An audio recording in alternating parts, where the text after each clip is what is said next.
Hello, my name is Matthew Tekovic, and this is Glen Oak's Guide to Ebola Prevention.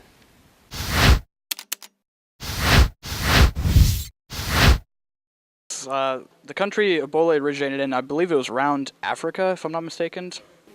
Ebola originated in Africa, I believe. As far as I know, Ebola originated in Africa. That's where most of the outbreaks are, but it has been starting to move into other areas recently. I know that Ebola is a fever. First, I believe it's flu-like symptoms for the first couple days, and then after so long, you start to bleed out of holes, and it just gets bad.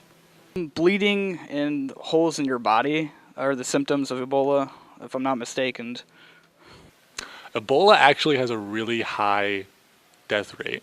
I'm not sure what it is exactly, but I know it's a lot higher than the bubonic plague actually had.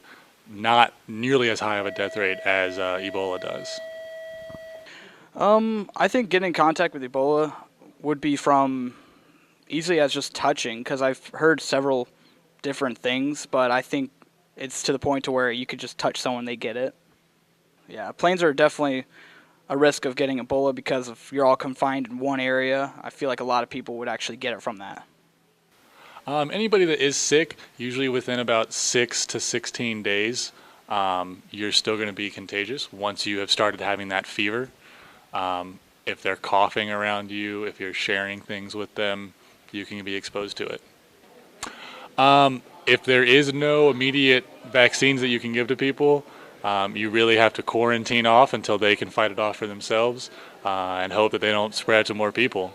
I believe not, because we have the needs to quarantine it, but it could happen.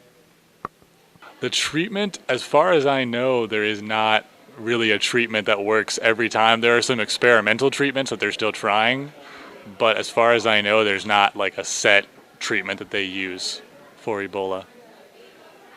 I hear there's vaccinations right now being tested, and some of them have worked, some of them haven't, so I don't believe there's a legitimate treatment now, but I believe there will be.